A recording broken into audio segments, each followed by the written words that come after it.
Islamist jihadists fighting in Nagorno-Karabakh. The groups that are there are the worst of the worst. They've committed terrible atrocities. They've killed civilians. They've committed acts of sexual violence. They were responsible for desecrating bodies of Kurds in northern Syria. And now they've taken their gangster ways and criminal behavior to Nagorno-Karabakh, and they're committing crimes against humanity there. It's outrageous that this is happening, that the international community is turning a blind eye to it, and that Turkey is its sponsor.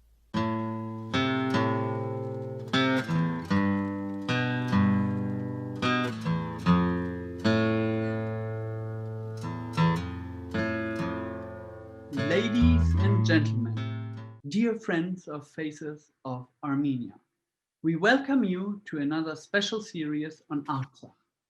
Our distinguished guest today, human rights advocate David L. Phillips, is not only an expert on Armenian-Turkish relations, but also currently the director of the Peacebuilding and Rights program at Columbia University's Center for the Study of Human Rights.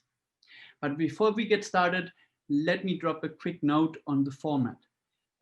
Faces of Armenia's special series on Artsakh offers experts from a broad spectrum of disciplines a platform to share their perspectives and reflect upon the Nagorno-Karabakh conflict. By elevating their diverse perspectives, we hope to contribute to the substance of the ongoing discussions, strengthening mediating forces, both of which bundle into an unmistakable impetus to find an agreeable end to the war. We, Faces of Armenia, see ourselves as a bridge between Armenia and the international community, calling and enabling productive engagement and positive awareness. But without further ado, David, can you drop a word or two to your background, to your person, to your personality? So I have a strong affinity for victims. I try to amplify their voice and raise their concerns in opinion and policy-making circles. I've done this in a variety of institutional settings as a senior advisor and foreign affairs expert at the US Department of State during the administrations of Presidents Clinton, Bush, and Obama. I've also worked in multilateral settings at the UN Office for the Coordination of Humanitarian Affairs, at think tanks such as the Council on Foreign Relations and the Center for Strategic and International Studies, and also as a foundation executive, as the head of the Elie Wiesel Foundation for Humanity. What I've discovered in these various formats is that none are perfectly suited for raising awareness and finding remedies. So you have to be versatile in seeking solutions. Ambassador Richard Holbrooke, with whom I worked, said diplomacy is a lot like jazz. You're constantly adapting, constantly improvising. So when you're faced with an international crisis, with security and humanitarian implications, you need to marshal all of the resources at your disposal. And I try to do that in a way that's constructive, creative, and proactive. So, dear David, may you kindly drop a word on how did your passion for human rights develop and evolve? I was a student of Sanskrit poetry. I had a chance to meet the Dalai Lama. I went to India to work with Tibetan refugees. And I discovered that you can work hard, not on behalf of your shareholders or your economic interests, but in service of others to help heal the world. And in fact, I've just published a book, my 9th book, which is called Peacebuilding, A Personal Journey, which His Holiness the Dalai Lama wrote the foreword. So I was able to work in refugee settings in India and Nepal. I went from the Himalayas to Capitol Hill, working with the Congressional Human Rights Foundation. So I've tried to be versatile, but I've always tried to stay true to my humanitarian instincts, to awaken my humanitarian heart and the humanitarian hearts of others, all in service of humankind. So it sounds like your book, your most recent book, provides us the perfect foundation to segue into the Nagorno-Karabakh issue.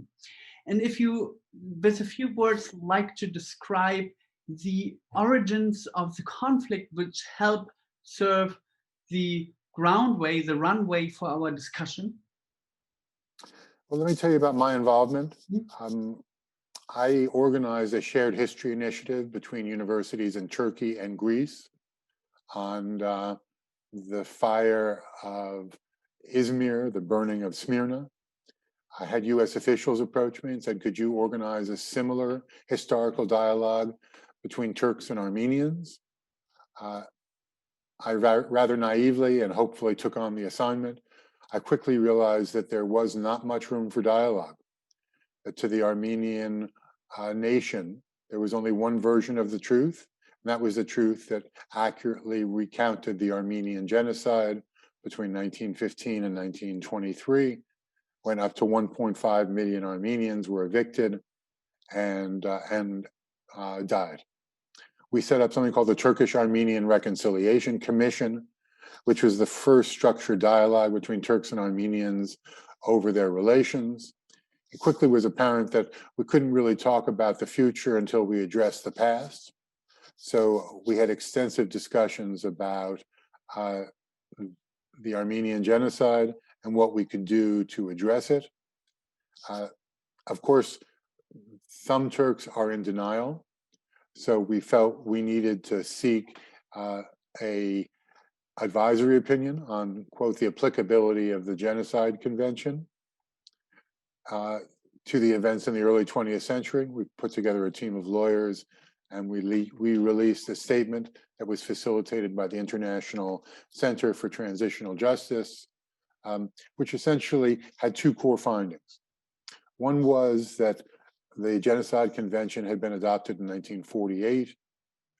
It was specifically not intended to be applied retroactively.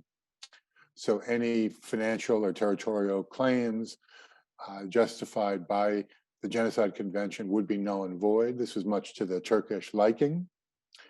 It also found that the legislative intent of the Genocide Convention sought to address the Armenian genocide. It defined the crime of genocide with four components. More than one person died. They were of a particular ethnic, racial, or religious group. There was a pattern to their killing, and the perpetrator knew when they took actions that led to those deaths that people would end up dying. So clearly, what happened to the Armenians meets that definition. The legal analysis concluded that historians, politicians, and others would be justified to use the term the Armenian genocide when describing the events that affected Armenians at the turn of the century.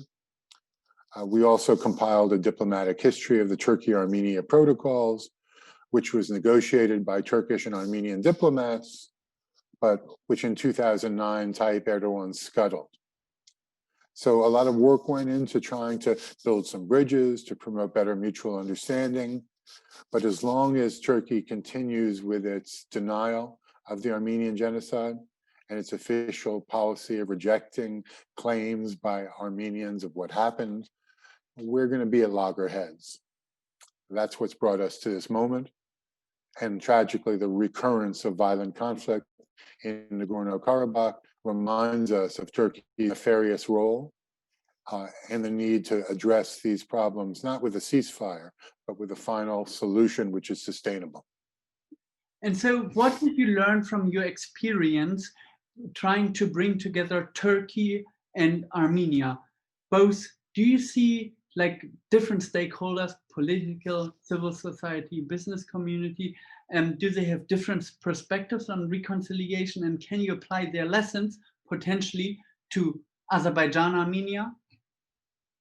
So we did establish a process whereby there was contact, communication, and cooperation between Turks and Armenians, and also between Armenians and Azeris. What I learned was it was extremely difficult, that as long as Turkey institutionalized its denial of the genocide, that was the elephant in the room.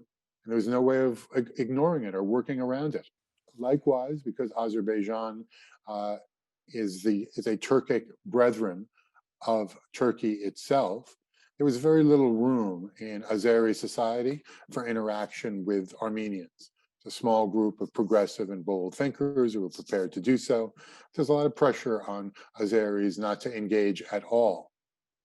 So the only way that you're going to solve these problems is through a dialogue, but it needs to be a dialogue based on an honest reckoning of the past and a clear-eyed understanding of the problems that exist in the present in order to shine a light on a way forward to a brighter future which is beckoning. So which stakeholders specifically do you see the greatest chance of finding a sort of reconciliation? So reconciliation needs to be based on truth-telling, not on denial. And as long as Turkey has institutionalized its denial campaign, it's not possible for there to be reconciliation. Reconciliation isn't a slogan. Reconciliation needs to occur for real in the hearts and minds of people. Turkey's made that extremely difficult through its bellicose approach, its antagonism, and its hostility, not just towards Armenians, but to all of its neighbors. The zero problems with neighbors policy turned out to be fraught with problems between Turkey and every neighbor. And now Turkey is warmongering, destabilizing, turning its back on the West. The situation is deeply worrisome and volatile. Then let me ask you, do you think with the election of Erdogan, the relationship specifically deteriorated, or were there other factors at play too? Are you referring to the election of the Justice and Development Party in 2002? Yes. After that, the AKP was able to form a single party government. That was good if the government, in fact, was committed to reform. But when you look at the course of events, what's clear is that Erdogan was never a Democrat, nor was he ever secular. He famously said that democracy is like a streetcar. You get off when you reach your destination. And that's just exactly what happened. He engineered a set of circumstances that put the AKP in power. He was arrested in 1998 for giving a speech in Siirt in which he said, the minarets are bayonets, the domes are helmets, and the faithful are warriors. There's clear evidence that Erdogan was never secular, however much we wanted and wished that he would be, and he was never a Democrat. The reaction of the European Union and the decision by the European Parliament to suspend Turkey's negotiations over membership merely affirm the fact that Turkey is an outlier in Europe because its values are strongly anti-Western. Turkey often says, well, we're a member of NATO, so we should be treated with deference. The reality is that because it's Islamist, anti-Western, and commits egregious human rights abuses, Turkey would never even be considered for membership by NATO if it were applying today. NATO is a coalition of countries with shared values, not just a security alliance. And there's really no place for Turkey in Europe or in NATO, given its current course of actions under Erdogan's dictatorship. You bring up a number of good points, but before we go into the underlying drivers of this conflict, can you recollect or recount, to your understanding, what have happened in the last 15 days, if I remember, 16 days, ever since the war started? September 27th, Azeri forces attacked ethnic Armenians in Nagorno-Karabakh. Erdogan made it very clear, as did Ilham Aliyev, that the goal of this operation was to restore Azerbaijan's territorial integrity and control over the enclave, which is largely populated by ethnic Armenians. In rather insidious fashion, Azeri forces were joined by jihadists from Syria and from Libya, who were sponsored by Turkey. According to the Syrian Observatory for Human Rights, there are 2,000 Islamist jihadists fighting in Nagorno-Karabakh. The groups that are there are the worst of the worst. They've committed terrible atrocities. They've killed civilians. They've committed acts of sexual violence. They were responsible for desecrating bodies of Kurds in northern Syria, and now they've taken their gangster ways and criminal behavior to Nagorno-Karabakh, and they're committing crimes against humanity there. It's outrageous that this is happening, that the international community is turning a blind eye to it, and that Turkey is its sponsor. As long as Turkey continues to sponsor terrorism, it itself deserves the label of a terror state and to be ostracized by the international community. The only reconciliation that's possible is when Turkey changes its ways, or when Turks decide they've had enough with being ostracized and stigmatized, and get rid of Tayyip Erdogan through a democratic process. So that's very interesting. Yesterday, I had the pleasure of talking a member or a representative from Ankara, and he mentioned that specifically Turkish security firms are not only hiring, but they are abusing the economic and religious situation that you find in Syria, Pakistan, Afghanistan. So that there is a big component that Turkey also says, no, you have to fight. If you don't fight, you will be jailed. Can you comment on that? I don't know the specific details to which you're referring, but it sounds entirely consistent with the kind of Turkish approach, which doesn't pay heed to or respect the values, interests of the people on territories which it controls.